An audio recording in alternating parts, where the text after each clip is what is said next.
Poca gente sabe que el padre fundador del Estado judío sufría angustia. Desde la creación del Estado de Israel, David Ben Gurión temía por su vida. Se tomaba en serio las amenazas de los árabes de expulsar a los judíos al mar y no escondía el miedo a un inminente segundo holocausto judío. A menudo expresaba su ansiedad en público durante los discursos que dirigía a los nuevos inmigrantes, a los refugiados de los campos de gente venida de Europa.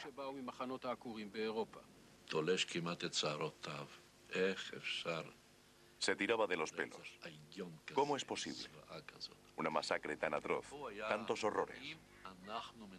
Después decía, si nosotros ganamos la guerra contra los árabes, no será el final. Habrá otra guerra, otro enfrentamiento.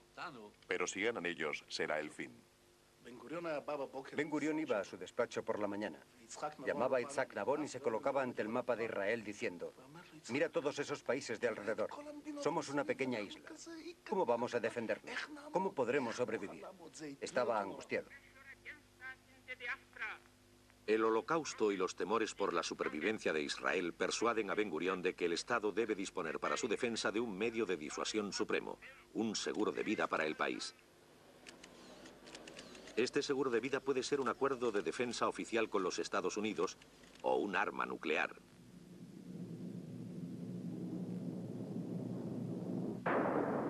Ben Gurión espera que el holocausto incite a los norteamericanos a proponer a Israel un pacto de defensa similar a los firmados con Alemania y Japón. Dicen a alemanes y japoneses que no desarrollen sus propias armas porque les ofrecen un tratado de defensa y cobertura nuclear.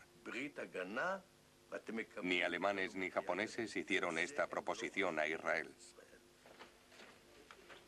Finalmente, Ben Gurión llega a la conclusión de que no hay ninguna esperanza de superar las objeciones del Departamento de Estado y que un acuerdo de defensa no es una opción realista.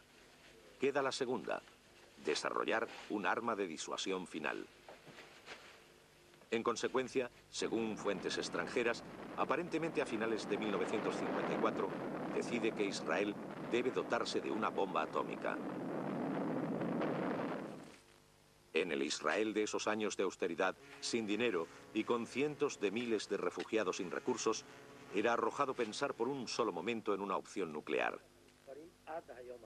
Políticos, altos funcionarios y científicos, todos encuentran extraña la idea, por no decir loca.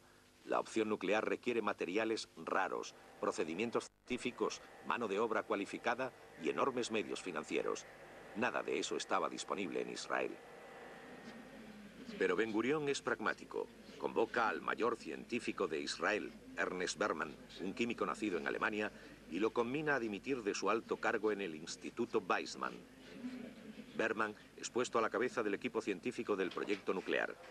El primer ministro nombra a Simón Peres, niño prodigio de los servicios de seguridad, director operativo del proyecto. Yo era joven. Tenía 28 o 29 años. Me confió el Ministerio de Defensa en contra de todos sus consejeros. Usted era joven y procedía de un kibutz. Sí, y no hablaba inglés. ¿Usted dirigía la mayor parte del proyecto? Sí. Dirigía el proyecto porque yo tenía todos los poderes.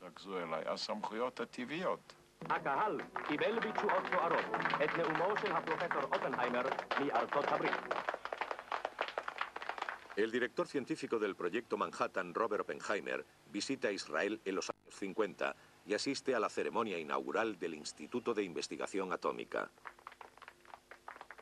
El padre de la bomba de hidrógeno, Edward Tyler, aconseja a Ben Gurión y a Peres, como lo hacen los especialistas nucleares Rabi y Weizkopf. Estas personas estimularon nuestra imaginación, a la vez que aumentaron nuestros temores. No lo conseguiríamos nunca. Solo era posible para las superpotencias, un lujo reservado a las grandes naciones. Jamás un pequeño país como el nuestro podría alcanzar ese nivel. Peres señaló a Ben Gurión que Israel debía encontrar proveedores extranjeros de materias primas, uranio, agua pesada y, según las fuentes extranjeras, una planta de tratamiento de plutonio.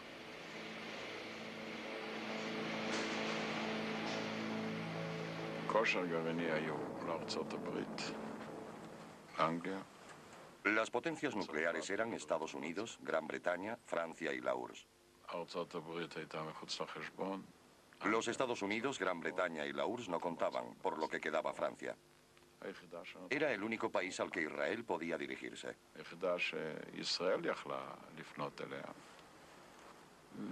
Pensaba que era lógico. En todo caso, era la única oportunidad. A mediados de los años 50 se presenta una ocasión única gracias al movimiento político de África del Norte. La insurrección del FLN, movimiento clandestino argelino contra la ocupación francesa, se extiende. En Argelia, la vida de los franceses es insoportable.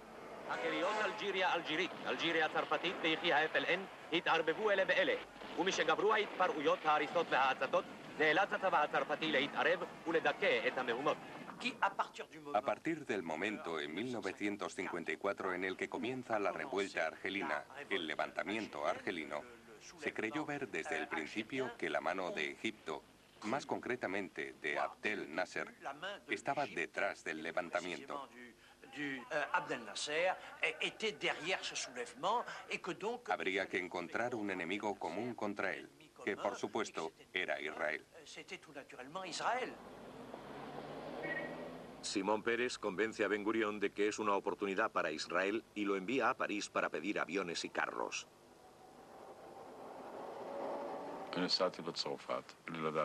Fui a Francia sin hablar una sola palabra de francés, sin saber nada de Francia. Algún tiempo después, toda Francia estaba de nuestro lado. El primer contacto es informal. El consejero económico del primer ministro francés, Georges El-Gossi, es un judío nacido en Argelia. Peres contacta con El-Gossi y le pide una cita. Fuimos a ver a El-Gossi. ¿Qué puedo decir? Nunca había visto una casa igual. Era soltero y coleccionista de arte. Había empezado muy joven. Las paredes estaban llenas de obras de los mejores pintores. Chagall, Picasso. Los había comprado cuando aún eran desconocidos. Tenía pinturas maravillosas hasta en el baño. Nos dijo, antes de nada hay que tener la aprobación de mi madre. Escuche la continuación. Me llevó al salón. Allí, sentada casi en un trono, se encontraba la madre. Me acerqué y ella me dijo que le diera la mano. Lo hice. Me miró la mano y dijo, George, está bien. Él añadió, de acuerdo. Venid mañana por la mañana al Hotel Matignon, la sede del primer ministro. Allí estábamos a las 10. Tenía el corazón encogido temiendo que aquello no sirviera para nada. Subimos a la segunda planta el primer ministro, el consejero diplomático y el consejero económico George El-Gossi. Entramos en el despacho de George. Nos dijo, expliquen el asunto. Le conté que queríamos comprar aviones, pero que teníamos un embargo. Entonces contestaron, vamos a hablar con el primer ministro. Fuimos a verle. George le dijo, señor primer ministro, déjeme encargarme de este asunto. Eso fue lo que hizo. Volvimos al despacho de El-Gossi y empezamos a llamar a toda Francia, a Dassault, a los fabricantes, a los diferentes servicios. Desde allí se dirigió todo el asunto. Era como un cuento de hadas.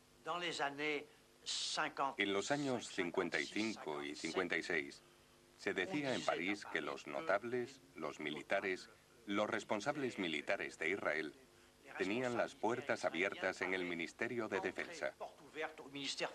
Se decía que Simón Peres podía abrir la puerta del Ministerio de Defensa francés, que estaba en su casa. En la época se decía que tenía su propio despacho a unos cientos de metros de aquí, en el Ministerio del Ejército. Tenía su despacho, estaba en su casa. Peres estableció estrechos lazos con los jefes de los servicios de seguridad franceses. Su principal contacto en el Ministerio de Defensa fue el jefe del gabinete del ministro, Abel Thomas. Me interesé por los problemas de Israel hasta el punto de convertirlos en un objetivo de mi vida.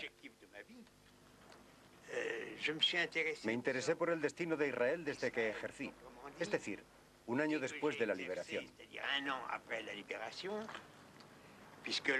Fue entonces cuando conocí la noticia de que mi hermano, habiendo sido detenido por resistente por ser cadete de la Academia Militar de Saint-Cyr, había sido torturado y muerto en un campo de concentración en los hornos crematorios, sin ser judío.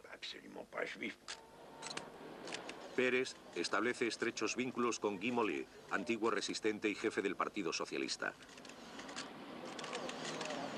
La víspera de las elecciones de 1956, Mollet dirige el Frente Republicano, formado por el centro y la izquierda. Las encuestas predicen una derrota. Y lo increíble se produce. Se convierte en primer ministro. La noche en la que fue nombrado primer ministro, me llamó a Tel Aviv y me dijo: Simón, soy primer ministro, ven a cenar. Cumpliré todas las promesas que te hice. Un hombre como Guy Mollet se sentía naturalmente camarada de base, de discurso de hombres como Simón Peres. Además de que ya existía una simpatía humana, ideológica, que iba a asociarse, a sumarse a una exigencia militar para combatir, al menos para frenar, y eventualmente para vencer a Nasser.